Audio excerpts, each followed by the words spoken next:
ஹலோங்க. Thank you so much for the ரெஸ்பான்ஸுங்க. நேத்து போட்ட அந்த கோழி வீடியோ அவ்ளோ ரீச்சு. நெறைய பேர் எனக்கு கமெண்ட் பண்ணியிருந்தாங்க. ரொம்ப கிரேட்ஃபுல்லா ஃபீல் பண்றேன். கண்டிப்பா நெக்ஸ்ட் டைம் கோழி இருந்துச்சுன்னா, சேல் பண்றதுக்கு முன்னாடியே வீடியோ போடுறேன். இது வந்து எனக்கு ரொம்ப புதுசா இருந்ததுங்க. நான் 100 பிளஸ் வீடியோ போட்டிருக்கேன். ஆனா இதுவரைக்கும் கிடைக்காம ரீச் வந்து நேத்து வீடியோக்கு எனக்கு கிடைச்சது. ரொம்ப ரொம்ப தேங்க் யூ. இது வந்து நேத்து நைட் எடுத்த வீடியோ. என் சித்தி பொண்ணுக்கு வந்து பொண்ணு மாப்பிள்ளை விருந்து கூப்பிட்டுருந்தோம். அவங்களுக்கு வந்து நான்வெஜ் செய்யும்போது, லாஸ்ட் டைம் கொடிவேரி போய் மீன் சாப்பிட்ட எக்ஸ்பீரியன்ஸ்னால வந்து எனக்கு இன்னும் மீன் சாப்பிடணும்னு டெம்ப்ட் இருந்துச்சு.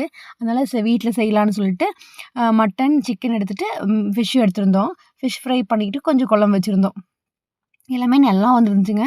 நைட்டு டின்னருக்கு தான் செஞ்சிருந்தோம். நல்லா திருப்தியா சாப்பிட்டு தூங்கியாச்சு. ஆனா ரொம்ப ரொம்ப எனக்கு வந்து கிரேட்ஃபுல்லா இருக்கு. நான் இவ்ளோ நாள் பண்ண வொர்க் வந்து கொஞ்சம் நேத்திக்கு வந்து எனக்கு அது ரிவார்ட் கிடைச்ச மாரி எனக்கு ஒரு ஃபீல் இருந்துச்சு. தேங்க் யூங்க ஒன்ஸ் அகெயின்.